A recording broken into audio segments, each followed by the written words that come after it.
nyagasa uruwe rusumba byose ruhinduka ibihe byose izina ryawe ryubahwe nyagasa ni nyagasa wakoze ibikomeye tubibonye turizera Eshadai.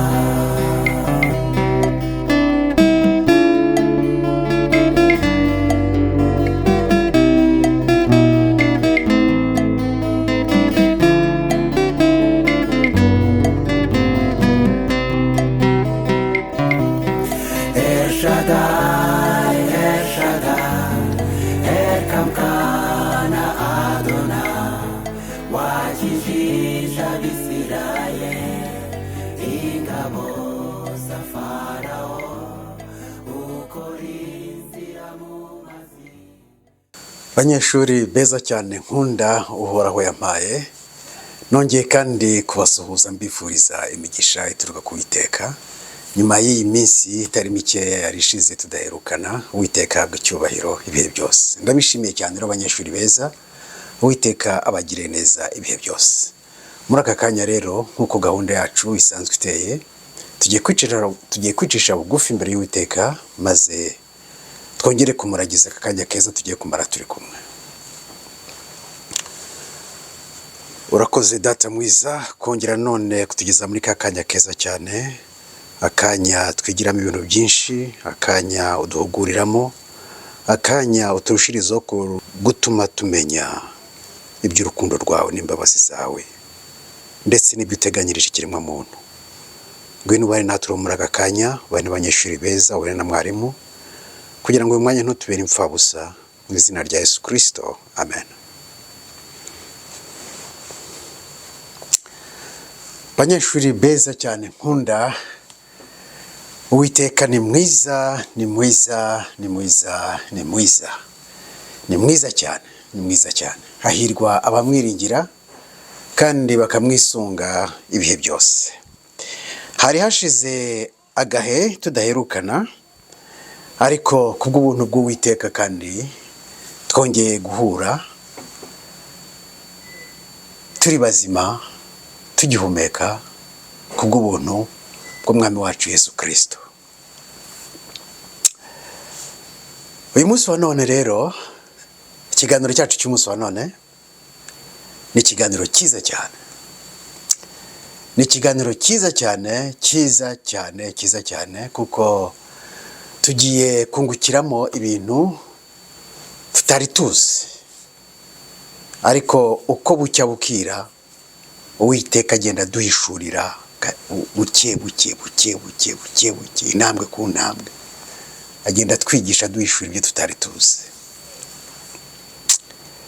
Mbere yuko ariko dutangira kwinjira mu kiganiro cyacu cy'umunsi wa none, nkomeza kubwira abanyeshuri beza cyane, igihe cyose muje muri iri shuri, muza muri benshi, mujye mushimishwa no gukora kuri like. Ni ukuvuga ngo iyo muje muri iri shuri, nuko murizamo muri kunza. Hari abarizamo baje muri gahunda zindi, ariko ubu ni bakeya. Ariko abenshi baza bari kunze, banyotewe no kwiga, bafite inzara yo kumenya. Mwebwe rero munyotewe no kumva no kumenya ubushake bw'Uwiteka, igihe cyose mwinjiye muri iri shuri rwose mujye mukora kuri like. Kandi nkanashimira ababikora.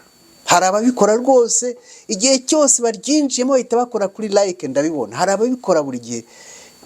Namwe ndifuza ko mwese ariko mubikora. Niba ikiganiro kirebwa n'abantu 4,000 n'ibihumbi 4 byibuze 3,000 bikore kuri like. Ese ubu ngubu mbabwiye ngo nimutura amaturo yo gufasha pasiteri mwayatura. Niba mutabasha kumpa like, amaturo nyabasabye mwayama. Ndi kubasaba like. Ngone n'umutekere mbabwiye ngo nimutanga amaturo mwayatura. Uwiteka bagire neza. Icyo kintu ndakibasabye rwose, igihe cyose muje muri iri shuri mujye mukora kuri like. Like ituma uyu muyoboro wacu rushaho kugira uburambe kandi bikagaragara neza cyane. Uwiteka rero abagire neza. Banyeshuri nkunda cyane, uhoraho yamaye, muri mpano y'Uwiteka mujye mubimenya. Ikiganiro cy'uyu munsi wa none kiragira kiti natwo twikoreye ishyano. Natwo twikoreye ishyano. Nitwande uko tugenda twinjira mu kiganiro turaza kubona utware two. Natwo twikoreye ishyano. Banyeshuri beza, Uwiteka bagire neza. Uyu munsi wa none tugiye kurebera hamwe amagambo dusanga muri Zaburi 51 umurongo wa 7. Amagambo abantu benshi basoma ntibayumve. Amagambo abantu benshi basoma bakayafata uko atari. Uyu munsi wa none kubw'impano y'Umwuka Wera tugiye kurushaho gusobanukirwa neza na Zaburi 51 umurongo wa 7. Haleluya. Twese tuti amen.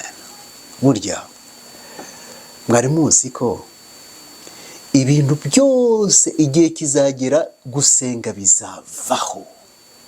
Ibintu byose bizavaho, ariko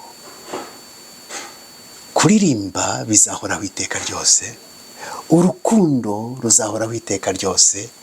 Kwiga bizahoraho iteka ryose. Mwari muzi ko n'uyu munsi wa none abamarayika biga? Mwari mubizi banyeshuri beza? Mwari muzi ko kugeza uyu munsi wa none na Satani ubwe wacumuye arakiga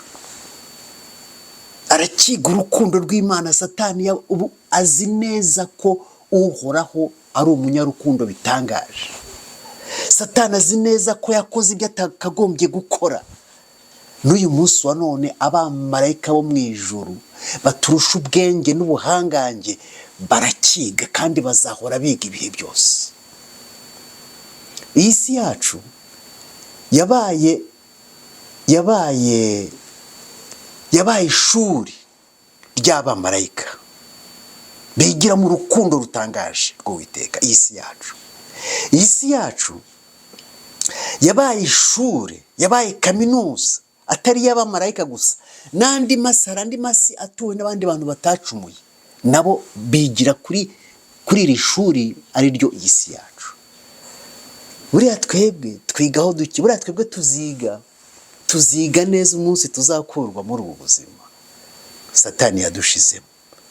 Tumaze gufunguka nibwo tuzarushaho kumenya neza urukundo rw'Umwami wacu Yesu Kristo rwarirwo, urukundo rwa Data wa twese urwarirwo. Uwiteka bagire neza.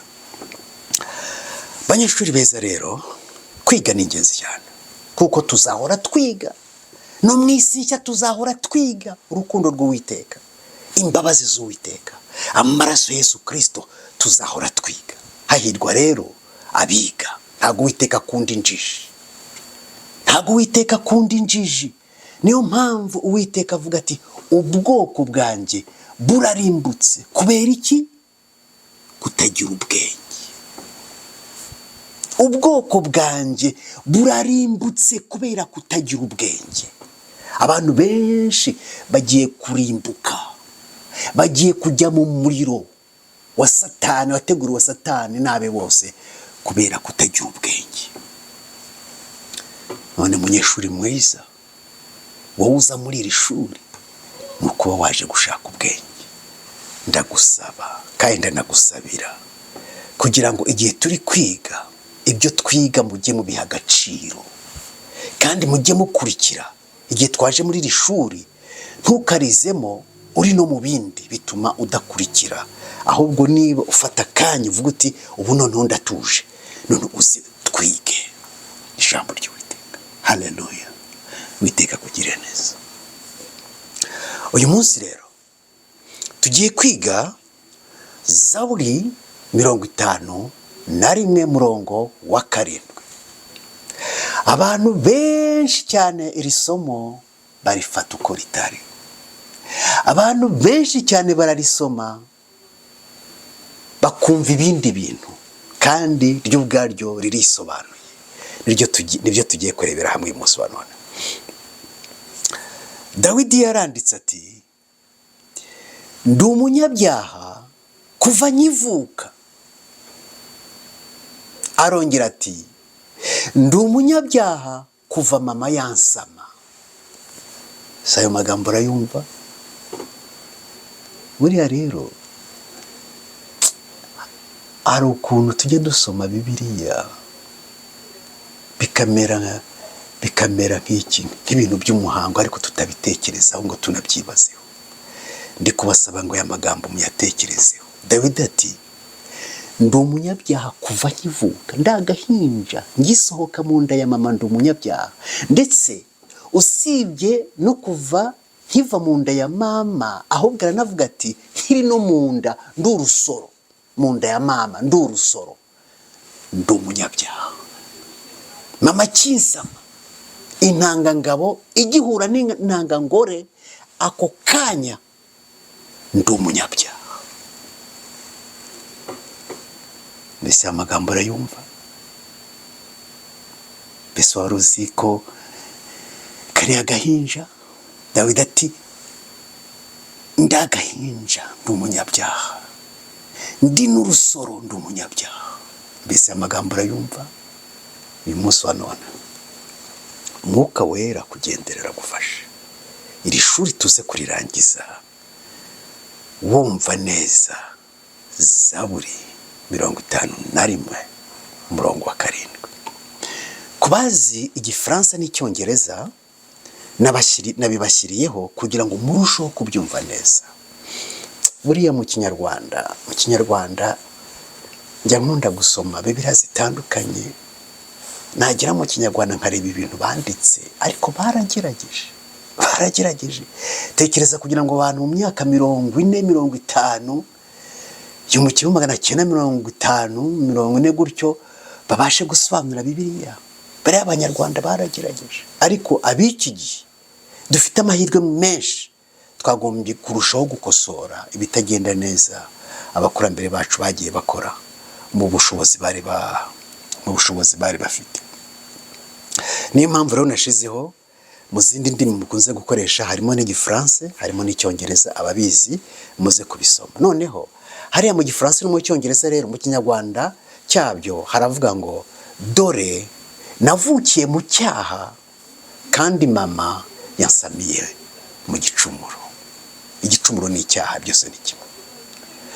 Aya magambo rero yaba ayo mu Gifaransa yaba ari ayo hejuru mu Kinyarwanda, byose ni bimwe, ahubwo mu Kinyarwanda niho byumvikana neza cyane. Ndi umunyabyaha kuva nkivuka, ndetse ndi umunyabyaha kuva mama ansama.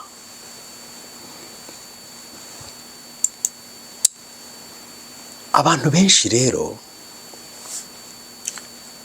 iyo basoma iri somo ryo muri Zaburi 51:7, bibwira ko ari Dawidi uri kwivuga wenyine gusa. Mbese wese ko bibwira? Iyo Dawidi avuga ati dore mama yansamiye mu cyaha, navutse ndi umunyabyaha, iyo ayo magambo uyumva, aho ntutekereza ngo ni Dawidi uri kwivuga wenyine gusa? Siko wibwira? Abantu benshi niko bibwira, bateye amagambo ni Dawidi uri kwivuga wenyine, aribo aravuga iby'ubuzima bwe. Ntabwo ariko bimeze. Dawidi ntabwo yivuga wenyine gusa muri Zaburi 51:7, ahubwo yanavugaga ikiremwa muntu cyose. Uyu munsi wa none iri somo turyumve neza. Nongere mbisubiremo kugira ngo muze kurushaho kubyumva neza. Ririya somo ntabwo Dawidi ari kwivuga wenyine gusa, ahubwo ari kuvuga, ari no kuvugira ikiremwa muntu cyose. Reka mbabaze ibibazo turagenda tunabisubiza. Ni bande Yesu Kristo yaje gupfira? Ni ikibazo cyoroshye, si byo? Buri wese yagisubiza. Ni bande Yesu Kristo yaje gupfira? Igisubizo kiragira kiti ni abanyabyaha. Siko bimeze? Nibyo rwose. Icyo gisubizo nta n'umwe ugishidikanyaho. Ikibazo cya kabiri, niba Yesu Kristo yaraje gupfira abanyabyaha, mbese agahinja nako yaragapfiriye? Mwese muravuga muti yego yaragapfiriye. Nibyo. Niba Yesu yaraje gupfira abanyabyaha, n'agahinja nako kakaba yaraje kugapfira, ni ukuvuga ngo agahinja nako ni akanyabyaha. Kuko katabaye akanyabyaha kakurwa mu bo Yesu Kristo yaje kugira gute? Yaje gupfira. Ndizera ko biri kumvikana neza abanyeshuri beza. Mbese urusoro, iyo mvuze urusoro, ni cya gihe intangangabo n'intangangore bimaze guhura. Mbese urusoro rukiri mu nda ya nyina narwo Yesu yararupfiriye? Wenda ahangaha bamwe baratangira kwibaza utuntu twinshi, kuko ari urusoro y'amazi. Ajya amazi ni umuntu, nubwo aba atari yarangije gufata ishusho y'umuntu, ariko y'amazi ni umuntu. Ruriya rusoro rero Yesu narwo yararupfiriye. Niyo mpamvu abakuramo inda baba bishe, baba bakoze icyaha, kuko baba bishe umuntu. Ubushize mwabonye intambara yavutse hagati y'abademokarate n'abarepublika ku byerekeye no gukuramo inda hano muri Amerika. Mwarabibonye? Habaye intambara ikomeye. Murabyumva? Gukuramo inda ni ukwica. Uduhinja rero twikoreye ishyano y'icyaha. Ubu noneho murumva twa tundi twavugaga mu mutwe w'ikiganiro cyacu utware two. Uduhinja natwo twikoreye ishyano ry'icyaha. Urusoro narwo rwikoreye ishyano ry'icyaha. Mbese wari ubizi? Mbese wari ubizi ko agahinja nako kikoreye ishyano ry'icyaha? Ubu rero muragenda mubaza, none se agahinja ko kaba katishe, ko kaba katasambanye, ko kaba katatukanye, ko kaba katibye, ko kaba katagiye gusenga ibigirwamana, none kakoze icyaha ki? Ibyo nibyo bibazo muri kwibaza. Niyo mpamvu uyu munsi wa none twateraniye hamwe muri iri shuri ngo dusobanukirwe neza na Zaburi 51. Kandi abibwiraga ngo Dawidi niwe uri kwivuga, mwibeshyaga. Dawidi ari kwivuga akanavugira ikiremwa muntu cyose. None ikibazo ni iki rero? Icyaha cy'uduhinja ni ikihe? Icyaha cy'uduhinja ni ikihe? Hari nacyo Dawidi avuga ati, ndi urusoro, ndi umunyabyaha, nkisohoka mu nda ya mama ndi umunyabyaha. Bamwe rero bagatekereza ngo buriya Dawidi ngo ashaka kuvuga wenda ngo mama wenda yamutwitiye mu busambanyi. Okay, wenda tubyemere ko amutwitiye mu busambanyi. None se no kuvuka nabwo aravukira mu busambanyi? Ko nabwo avuga ati nkivuka ndi umunyabyaha? Ntabwo ariko bimeze rero. Abatekerezaga ibyo ngibyo ni ibitekerezo bipfuye bitari byo. Uyu munsi wa none tuje ngo dusobanukirwe neza na Zaburi 51, kuko ihetse akababaro n'umunezero n'ibyishimo. Mu kanya tujye kubireba. Ikibazo ni iki? Icyaha cy'uduhinja ni ikihe? Icyaha cy'urusoro, kuko narwo ni urunyabyaha rukiri mu nda ya mama, ni ikihe? Urusoro rutazi ni amazi gusa, ariko narwo ni urunyabyaha.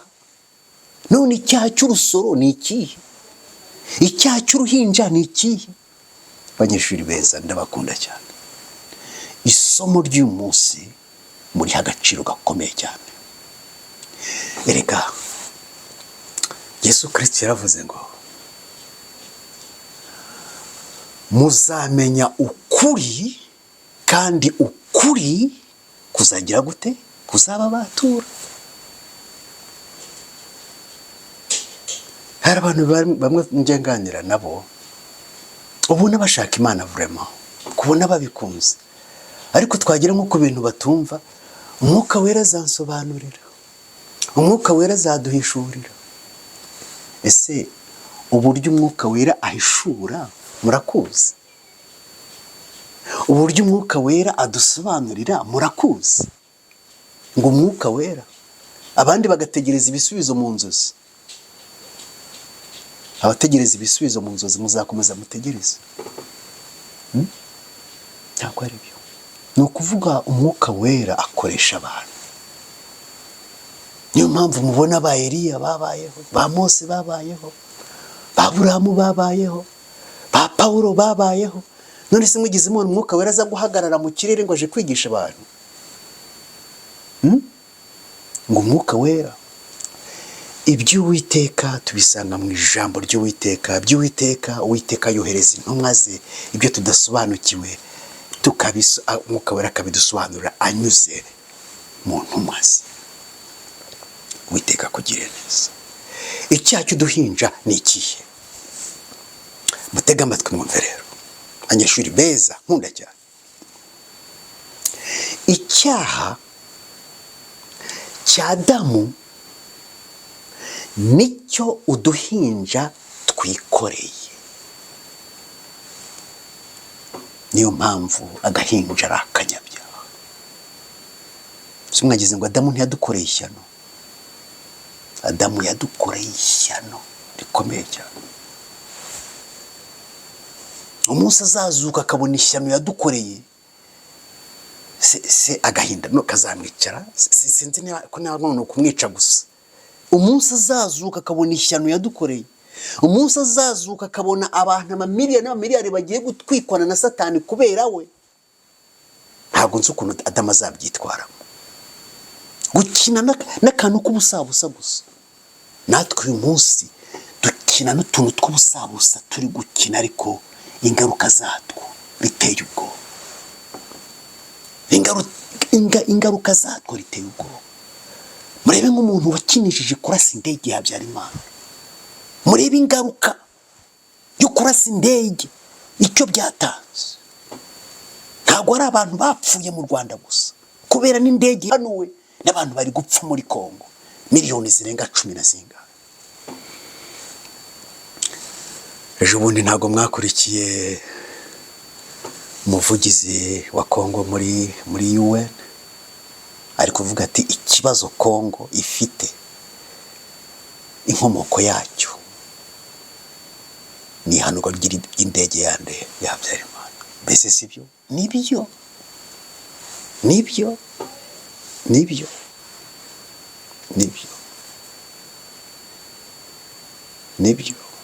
Kuko Habyarimana akiri ku butegetsi, Kongo yaritekanye. Ariko avuyeho nibwo Kongo yahindutse intabire. Buri wese yinjiramo akakandagira akavuyanga karibata akagira batakayibata. Murebe guhanura indege ya Habyarimana icyo byatanze. Akantu gato umuntu agira gutya agakora akantu kagakora ishyano. Ni nako byagenze kuri Rusuferi mu ijuru. Yivumbagatanya akamanura kimwe ariko mutekereza 1/3 cy'abamarayika bavuye mu ijuru. Mutekereze abamarayika 3/3. Rusuferi akamanukana 1/3. Murumva akazi Rusuferi yakoze? Abamarayika yabakozemo.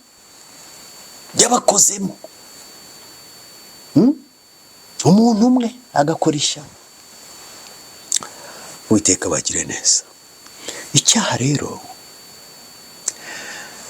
icyaha cya Adamu nicyo uduhinja twikoreye. Icyaha cya Adamu nicyo urusoro rwikoreye. Reka mbahe ihame ry'icyaha rikurikira kugira ngo murusheho kubyumva. Ihame ry'icyaha cya muntu ni iri rikurikira, mutege amatwi mwumve. Adamu akimara gucumura,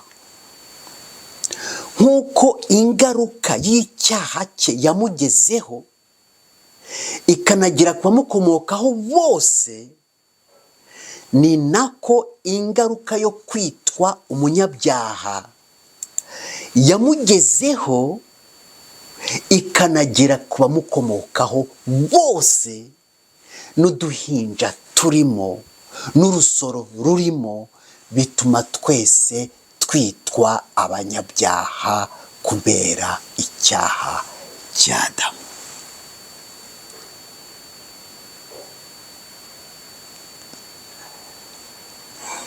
Reka nongere mbisubiremo.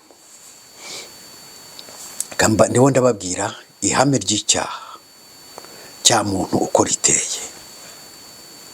Kambisubiremo. Adamu akimara gucumura, nk'uko ingaruka y'icyaha cye yamugezeho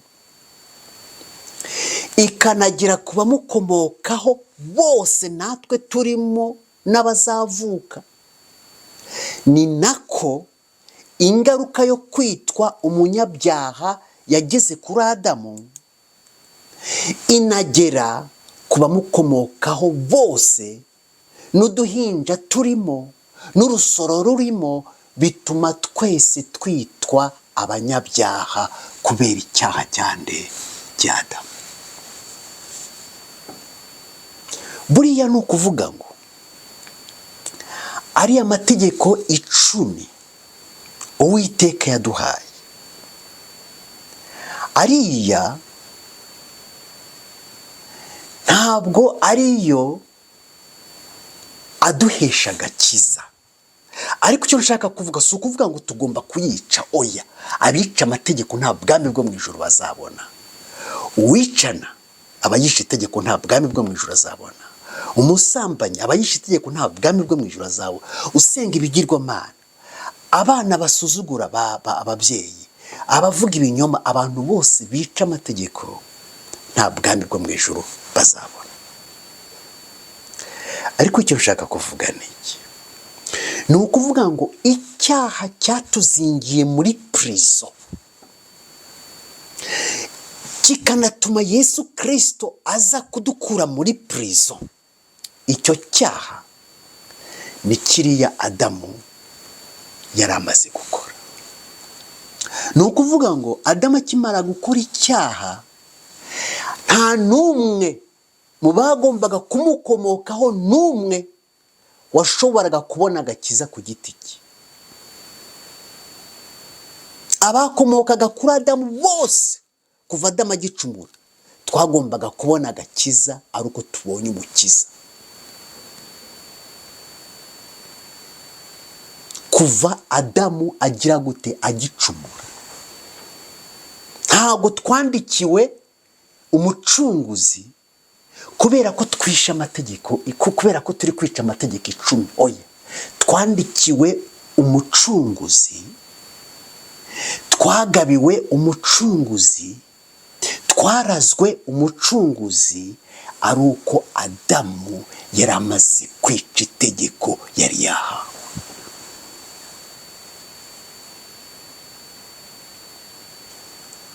Adamu rero yakoreye ishyano ikiremwa muntu cyose n'uduhinja turi. Niyo mpamvu agahinja kavukana icyaha. Niyo mpamvu uruhinja ari umunyabyaha. Niyo mpamvu agahinja ari akanyabyaha. Niyo mpamvu urusoro nk'uko Dawidi abivuga ari urunyabyaha. Atari uko rwishe, atari uko rwasambanye, kubera icyaha cya Adamu twikoreye. Iyi niyo mvugo Dawidi yavuze, kugeza uyu munsi abantu benshi ntibumva icyo ashaka kuvuga. Nta filozofi irimo, nta mayobera arimo, uko mbabwiye niko bimeze. Niyo mpamvu rero Dawidi yavuze ati mu izina ry'ikiremwamuntu cyose ati, ndi umunyabyaha kuva nkivuka, ndetse ndiwe kuva mama agira gute akinsama. Hari ubwoko bubiri bw'imitwaro y'ibyaha twikoreye. Hari ubwoko bubiri bw'imitwaro y'ibyaha twikoreye. Umutwaro wa mbere w'ibyaha, umutwaro w'ibyaha twebwe ubwacu twikoreza, uwo ni umutwaro wa mbere. Ni ukuvuga ngo twikoreye imitwaro y'ibyaha twebwe ubwacu tuba twakoze. Wishe, ni umutwaro ukawikorera. Watukanye, wibye, wabeshyeye abandi, wasenze ibigirwamana, wasambanye, iyo ni imitwaro y'ibyaha twebwe ubwacu twikoreza ku giti cyacu. Ubwo ni ubwoko bwa mbere bw'imitwaro y'ibyaha. Ubwoko bwa mbere ni umutwaro w'ibyaha twebwe ubwacu twikoreza, ibyaha tuba twakoze. Ubwoko bwa kabiri nibyo tumaze kubona, ni umutwaro w'icyaha twikorejwe na Adamu, ari nacyo cyateye ikiremwamuntu cyose kwitwa umunyabyaha. Hari ubwoko bubiri bw'imitwaro y'ibyaha, nizere ko abanyeshuri beza muyisobanukiwe. Ikibazo ni iki?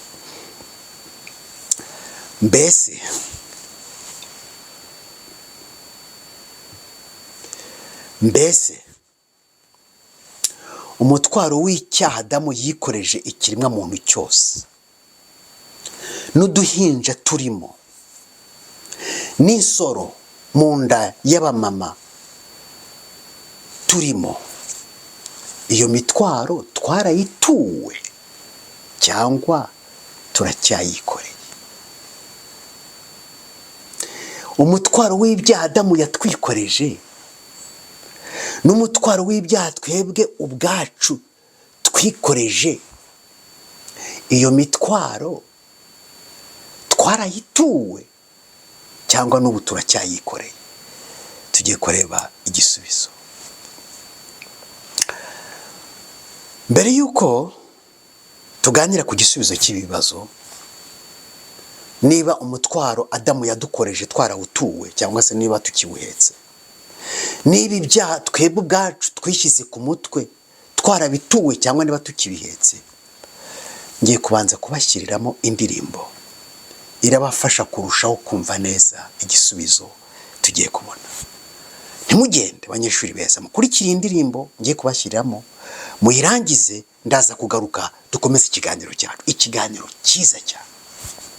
Iyo ndi kwigisha ibintu abantu benshi usanga bafiteho bajijwagaho, bafata uko bitari, bafite umunezero mwinshi cyane, kandi mba nifuza ko umuntu wese abyumva nk'uko Umwuka Wera aba yanyambitse umucyo wabyo, kugira ngo mubyumve nk'uko Umwuka Wera abishaka. Ngiye kubashyiramo indirimbo, ntimugende, noneho ndagaruka dukomeze ikiganiro cyiza cyacu. Uwiteka bagire neza.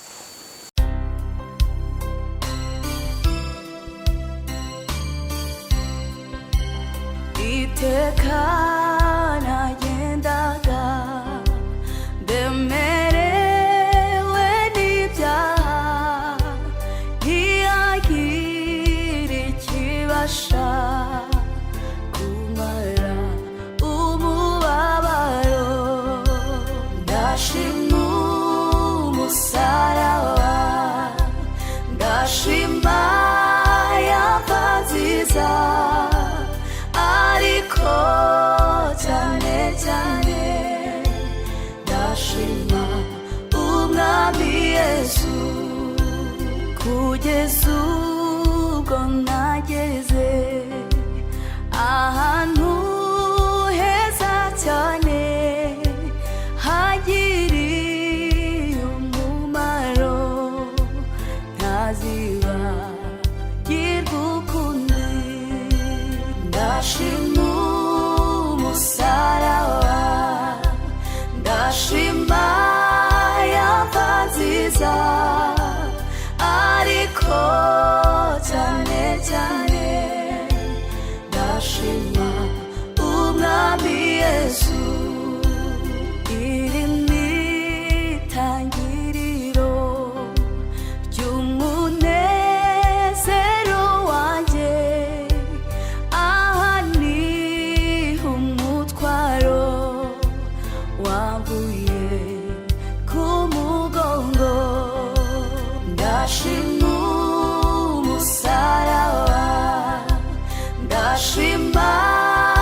agiye nta rwandiko agira ngo azinjira nuko abandi binjira. Ndashima umusaraba, ndashima yava nziza, ariko cyane cyane ndashima umwami Yesu, nuko ageze ku irembo bamubaza urwandiko rw'akatanga ka mbere, asanga atarufite.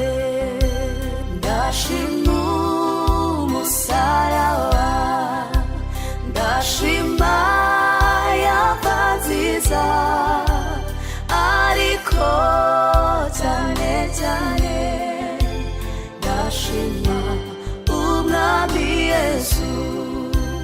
Mu rubavu rwa Yesu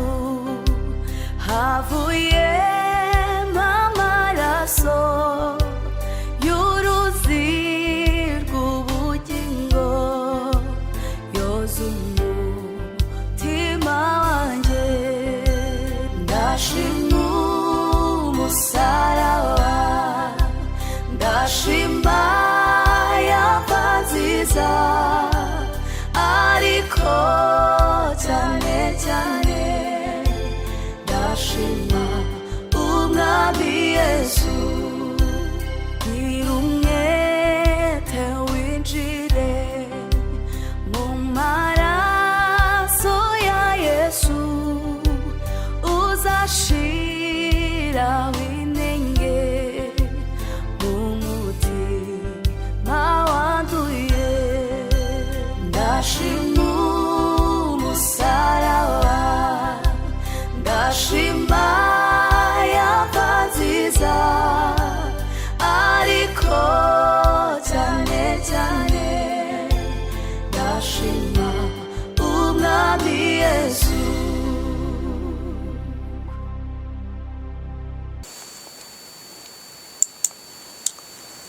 Ikibazo cyabazaga kiti, mbese umutwaro w'icyaha Adamu yikoreje ikiremwa muntu cyose n'uduhinja turimo n'isoro zirimo mu nda y'abamama, twarawutuwe cyangwa turacyawikoreye? Icyo ni ikibazo. Mbese imitwaro y'ibyaha twebwe ubwacu twikoreje turacyayikoreye cyangwa twarayituwe? Icyo nicyo kibazo. Indirimbo mwayikurikiye, indirimbo ihetse igisubizo. Yesu ubwe ari ku musaraba yatanze igisubizo cy'ibi bibazo tumaze kubona, ubwo Yesu yavugaga ati birarangiye. Haleluya, haleluya, haleluya. Abanyeshuri beza cyane, haleluya. Yesu yatanze igisubizo cy'ibi bibazo ubwo yari ku musaraba, akavuga ati birarangiye. Haleluya, haleluya. Ntabwo batugifite kuko byararangiye. Dusome Yohana 19 murongo 28 kugeza 30. Nyuma y'ibyo Yesu amenye ko byose birangiye, kugira ngo bibe nk'uko ibyanditswe bivuga, aravuga ati mfite inyota. Mbese iyo umuntu afite inyota bamuha iki? Iyo ufite inyota, tureke za mvugo za gishenzi z'abapagani. Iyo umuntu afite inyota uba ushaka kunywa iki? Iyo umuntu afite inyota aba ashaka kunywa amazi. Yesu ati mfite inyota. Noneho abagizi ba nabi rero mwumva ikintu bamukoreye. Yesu ari kwaka amazi, ariko bagiye kumuha ibindi bintu biteye isoni. Yesu ati mfite inyota. Ikibindi cyuzuye divayi isharira kera hari abantu bajya batamenya gutandukanya ibintu. Kera ibyo bitaga vino zari ziri mu buryo bubi. Hari vino isharira cyangwa se divayi isharira, hakaba na vino idashariye, aribyo twebwe twakwita mu mvugo yacu ya Kinyarwanda umutobe n'inzoga. Vino ishariye cyangwa se divayi ishariye yabaga ari inzoga ifite alcohol, naho vino idashariye cyangwa se vino nshya, niko bayitaga vino nshya cyangwa se vino idashaririye, yabaga ari umutobe. Mu bukwe bw'ikana k'i Galilaya, Yesu ntabwo yakoze vino ishariye, ntabwo Yesu yakoze inzoga. Yesu yakoze vino nshya, vino idashariye, ariyo y'umutobe. Hari abantu benshi bagenda bavanga ibintu, ako karagaciyemo kugira ngo mubyumve. Hano rero ku musaraba Yesu yifuje kunywa amazi, afite inyota, ati mfite inyota, mwampaye amazi. Maze inkozi z'ibibi, hari ikibindi cyuzuye inzoga, divayi isharira, cyari giteretse aho ngaho. Nuko bafata icyangwe, eponge, bafashe eponge, igikawucu. Urabona igikawucu? Hari icyo bita mu cyongereza sponge, igikawucu. Mu Kinyarwanda rero abantu benshi ngo Yesu bamuhaye spongo, abantu bazi ko spongo ngo ni inzoga, n'ubwoko bw'inzoga ngo bahaye Yesu. Abantu benshi ni gutyo babizi ngo bamuhaye spongo, kubera b'Abanyarwanda bacu ba kera bahinduye indimi mu bushobozi bwabo, uko mu bubasha bwabo nyine babikora gutyo. Urumva ni inuza ni igikawucu. Igikawucu murakibona nka kiriya abanyeshuri bahanaguza ikibaho, igikawucu kiri urambika mu mazi kikazamura amazi. Hano rero baravuga ati Yesu amaze gutaka ati mfite inyota, nuko bafata icyangwe, hano ni eponge sibyo, cyangwa se sponge, bagihambira ku gati kitwa hisopo, bakinika muri iyo divayi ishaririye cyangwa se muri iyo vino ishari cyangwa se muri iyo nzoga. Barangije bakimushyira ku munwa. Bakimukize ku munwa rero abantu bavuga ngo ni no muri abantu bagiye bandika Bibiliya, hari amakosa menshi cyane bagiye bashyiramo, menshi cyane. Ariko Matayo na Mariko babisobanuye neza, bavuze ko bakimara kumushyira ku munwa iriya eponge irimo inzoga, Yesu akumva ko hari inzoga ngo ntago yamize. Ariko mu zindi Bibiliya ngo Yesu ngo yarasogongeye ngo aramira. Ntago Yesu yigezamo inzoga, ako nako nagaciyemo mu bimenye. Nuko amaze kuvuga ati mfite inyota, niko gufata icyangwe bagihambira ku gati kitwa hisopo, bakinika muri iyo divayi cyangwa se muri vino cyangwa se mu nzoga, bakimushyira ku munwa. Yesu aravuga ati birarangiye. Haleluya, birarangiye. Haleluya, birarangiye. Umucunguzi wacu yaratsinze, byari birangiye. Satani amukocoye, umutwe awujanjaguye. Barabona ukuntu ufata inkoni ugakubita umutwe w'inshira ukawukubita, ukabona byarangiye. Yesu yari amaze kujanjagura umutwe w'ikiyoka Satani. Akijanjaguye, amaze kukijanjagura, Yesu arakitegereza ati birarangiye. Haleluya, Uwiteka ni mwiza cyane. Nuko Yesu ati birarangiye, yubika umutwe, avamo umwuka. None ibyari birangiye ni ibiki? Nibyo tugiye kurebera hamwe. Ya ndirimbo mwayikurikiye, iteka nagendaga ndemerewe n'ibyaha, indirimbo nziza cyane, nkunda cyane, iriya ndirimbo ndayikunda cyane. None ibyari birangiye ni ibiki rero? Dore rero ibyari birangiye ni byinshi, ariko reka turebemo bikeya. Icya mbere, ubwami bwa Satani bwari burangiye. Ubwami bwa Satani bwarangiriye ku musaraba. Kuko ubwo yagushaga Adamu mu gicumuro, ubwami Uwiteka yari yarahaye Adamu, Satani yaje abugira ubwe, ahinduka umwami wa Adamu. Noneho ku musaraba Yesu ati birarangiye. Bwa bwami Satani yari yaraje kwiba Adamu yari amaze kubwamburwa busubiranye nyirabwo. Haleluya. Icya kabiri, icyiza cyari gitsinze ikibi. Icya gatatu, ukuri kwari kunesheje ikinyoma. Icya kane, umuntu yari ashubijwe mu biganza by'umuremyi we. Haleluya. Umuntu yari ashubijwe mu biganza by'umuremyi we. Ese iyo Yesu atsindwa muzi ukuntu byari kugenda? Kandi hari abantu bavuga ngo Yesu ngo ntabwo yari gutsindwa. Siko muvuga ngo Yesu ngo ntabwo yari gutsindwa. Aho nga muvuga gutyo kuko mutazi ubutabera bw'Imana. Abavuga gutyo ntabwo bazi ubutabera bw'Imana, ntabwo bazi urukundo rw'Imana. None se reka mbabaze ikibazo. Adamu ntabwo yatsinzwe. None se kuki Adamu yatsinzwe? Uko Adamu yatsinzwe ni nako Yesu Kristo yashoboraga gutsindwa. Kuko buriya Imana yohereje Yesu muri iyi si amushyira ku rwego rumwe n'urwa Adamu. Niyo mpamvu imivukire ya Yesu itandukanye n'iyacu. Ntabwo Yesu yabyawe n'umwana w'umuntu, twebwe twabyawe n'umwana w'umuntu, ariko Yesu ntiyabyawe n'umwana w'umuntu. Oya, kiriya gikorwa Uwiteka ntabwo Yesu mu mvugo ubwo baravuga none se ntiyabyawe na Mariya. Mugerageze kunyumva icyo ushaka kuvuga.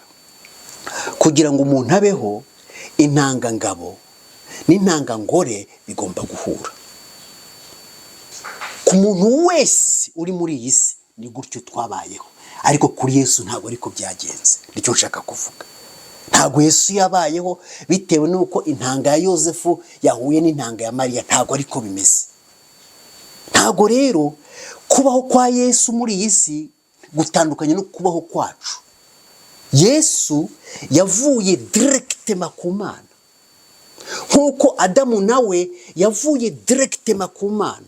Ariko twebwe ntabwo twavuye directement ku Mana, twebwe tuva ku Mana indirectement. Ariko Adamu na Yesu baturuka ku Mana directement, mu nzira itaziguye.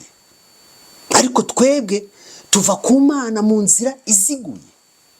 Niyo mpamvu buriya Yesu yashyizwe ku rwego rumwe n'urwa Adamu ubwo Adamu yari akiva mu biganza by'Imana muri Edeni. Niyo mpamvu bavuga Adamu wa mbere hakabaho na Adamu wa kabiri, kuko bose bari ku rwego rumwe rwo guhangana n'ikizamini. Nkuko Adamu akiva mu biganza by'Imana nta cyaha yari afite, na Yesu nawe akivuka kwa Mariya ari kuri iyi si nta cyaha yari afite. Igihe uduhinja tuvuka ari utunyabyaha nk'uko Dawidi yabivugaga, ntabwo Yesu we ari agahinja, ntabwo yavutse ari umunyabyaha. Ntabwo urusoro rwa Yesu mu nda ya Mariya rwari urunyabyaha. Urusoro rwanjye mu nda ya mama wambyaye nari umunyabyaha. Nkivuka ndagahinja nari umunyabyaha, ariko Yesu siko bimeze. Yesu ari mu nda ya Mariya ari urusoro, ntabwo ari umunyabyaha. Yesu avuka ari agahinja, ntabwo ari umunyabyaha. Ni nako byari bimeze kuri Adamu. Ni gutyo Uwiteka yashyize ku rwego rumwe Adamu wakoze ishyano na Adamu waduhaye agakiza. Ikizamini bari mu gihe cyo gukora ikizamini, Uwiteka yabashyize ku rwego rumwe. Adamu aratsindwa, watwikoreje ishyano. Adamu wa kabiri aratsinda. Uwiteka bagire neza. Mbese ibi bintu mwari mubizi? Mwari mubizi? Uwiteka bagire neza cyane. Hano rero turi kureba ibyarangiye. Icya kane, umuntu yari ashubijwe mu biganza byande by'umuremyi we ku musaraba. Icya gatanu, icyaha Adamu yari yarikoreje ikiremwa muntu n'ibyaha twikoreje byose byari birangiye, byose byari bikuweho ku wizeye umucunguzi w'abari mu isi bose, nk'uko byanditswe ngo kuko Imana yakunze abari mu isi cyane byatumye itanga umwana wayo w'ikinege kugira ngo umwizera wese atarimbuka ahubwo ahabwe ubugingo buhoraho. Haleluya. Ku bantu bose bizera Yesu Kristo nk'uko byanditswe, twese twarangije guturwa imitwaro Adamu yatwikoreje, twarangije guturwa imitwaro y'ibyaha twebwe ubwacu twikoreza. Iyo mitwaro yose byarangiriye ku musaraba. Haleluya. Niyo mpamvu indirimbo nziza iti iteka nagendaga ndemerewe ni. Iyo ndirimbo nziza muri bwa gatabo k'umugenzi, mu Kristo ahetse umutwaro. Uwo mutwaro yawuturiye he? Ku musaraba. Mu Kristo ahetse umutwaro umunanije umutwaro w'ibyaha, icyaha cya Adamu, ibyaha twebwe dukora ku giti cyacu. Ibyo byaha byose mu Kristo byose byaruhukiye he? Umutwaro yawutuye ageze hehe? Ku musaraba. Agatabo k'umugenzi utaragasomye azagasoma. Haleluya. Haleluya. Haleluya. Uwiteka ni mwiza. Ni mwiza. Ni mwiza. Ni mwiza cyane. Uwiteka ni mwiza cyane. Umusaraba rero wabaye igisubizo cy'ibibazo bya muntu byose. Niba mushaka kubona, niba mukeneye ibisubizo by'ibibazo twikoreye byose, jya ku musaraba. Niba mukeneye kumenya intsinzi y'umuntu wese, jya ku musaraba. Umusaraba niko gakiza kacu. Umusaraba niko gakiza kacu. Banyeshuri beza cyane, Uwiteka ni mwiza. Uwiteka ni mwiza. Ikiremwa muntu cyose cyavukanye icyaha cyitwa umunyabyaha, agahinja kitwa akanyabyaha, urusoro rw'amazi rwita urunyabyaha, kubera icyaha cya Adamu twari twikoreye. Kubera ibyaha dukora, twatukanye, twibye, ibyo byaha byose kubemeye Yesu nk'umucunguzi wabo, ibyo byaha byose bikurwaho, maze tukava muri prison, muri gereza y'ibyaha. Uwiteka gufasha uyu munsi wa none kugira ngo amagambo yo muri Yohana 3:16 uyatekerezeho. Kuko Imana yakunze abari mu isi cyane, byatumye, kuko Imana yakunze abari mu isi, ntabwo bari mu isi gusa cyane, byatumye itanga umwana wayo w'ikinege kugira ngo umwizera wese atarimbuka ahubwo ahabwe ubugingo buhoraho. Abizera bose twese twatuwe imitwaro y'ibyaha twari twikoreye. Cyaba icyaha cya Adamu yatwikoreje, byaba ibyaha byacu twikoreza, ibyo byaha byose ku musaraba twarabituwe. Haleluya. Ibyo byaha na Adamu wapfuye atarabona Yesu Kristo kubwo kwizera yarabituwe. Ibyo byaha Aburahamu nawe yakoze yapfuye atarabona Yesu Kristo kubwo kwizera yarabituwe. Abizera bose Yesu Kristo twatuwe ibyaha. Uwiteka akugire neza kugira ngo amaraso Yesu Kristo ye kutubera imfabusa, kuko abatizera Yesu ibyo byaha, cyaba icya Adamu cyaba ibyaha byabo bakora, bazakomeza kubyikorera, bizabajyana mu muriro utazima, kuko banze kwizera Yesu Kristo. Kandi kwizera Yesu Kristo ni ukumwumvira ugakora ibyo ashaka, ukamwemera nk'umwami wawe, ukamwemera nk'umukiza wawe, ukagendera mu bushake bwe bwose.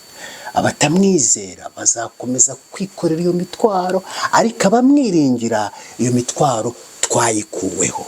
Uwiteka agugire neza kugira ngo Uwiteka aguture imitwaro y'ibyo byaha bwo kwiringira Yesu Kristo. Uwiteka bagire neza none n'iteka ryose. Amen. Reka dusenge. Turagushimye Data, turagushimye Mwami Yesu kubw'amagambo meza cyane umaze kutugezaho uyu munsi wa none. Turagushimye kuko umaze kudufungura ukadusobanurira neza Zaburi 51:7, Zaburi yuzuye urukundo n'impuhwe, Zaburi yuzuye ineza yawe. Ha imigisha abanyeshuri beza kugira ngo bakwiringire kandi bitegure ubwami bwawe, mu izina rya Yesu Kristo. Amen.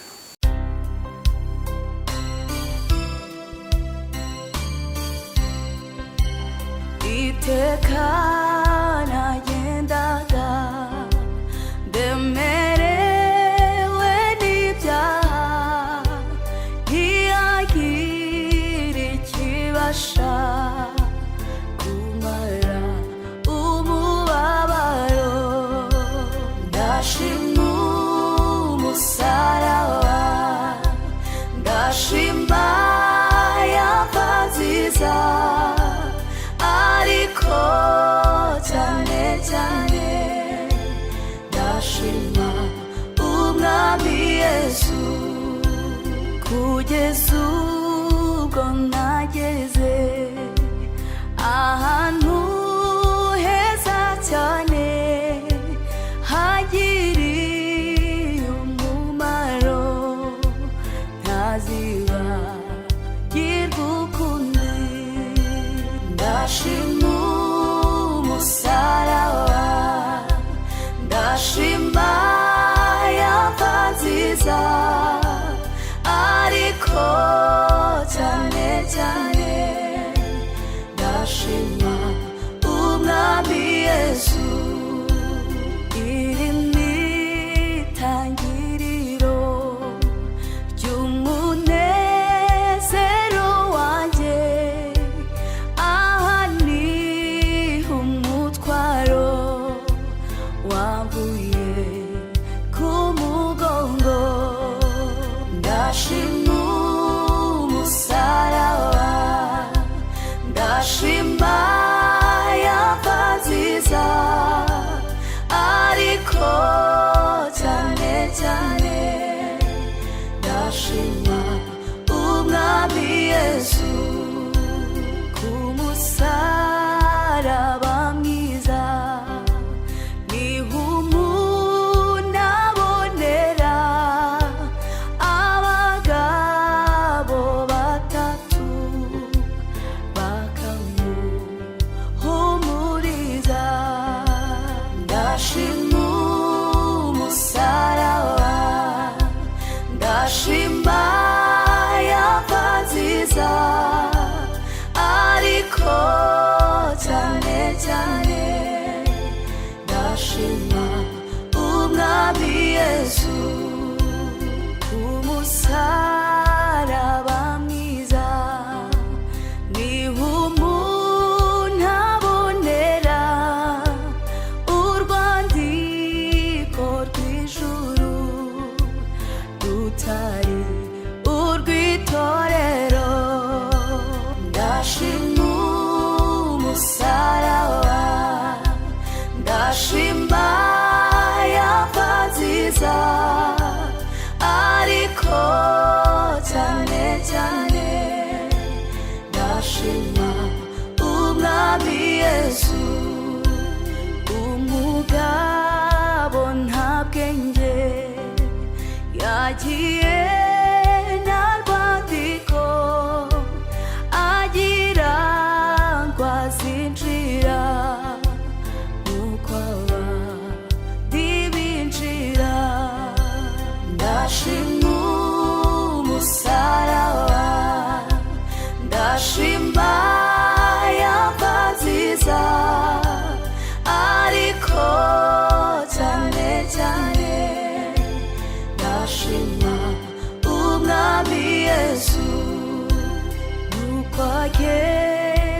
ku irembo bamubaza urwandiko rw'akataga ka mbere asanga atarufite. Ndashima umusaraba, ndashima yava nziza, ariko cyane cyane ndashima umwami Yesu. Mu rubavu rwa Yesu havuyemo amaraso y'uruzi rw'ubugingo, yoza umutima wanjye. Ndashima umusaraba, ndashima yava nziza, ariko cyane cyane ndashima umwami Yesu. Gira umwete winjire mu maraso ya Yesu, uzashiraho inenge mu mutima wanduye. Ndashima umusaraba, ndashima yava nziza, ariko cyane cyane ndashima umwami Yesu.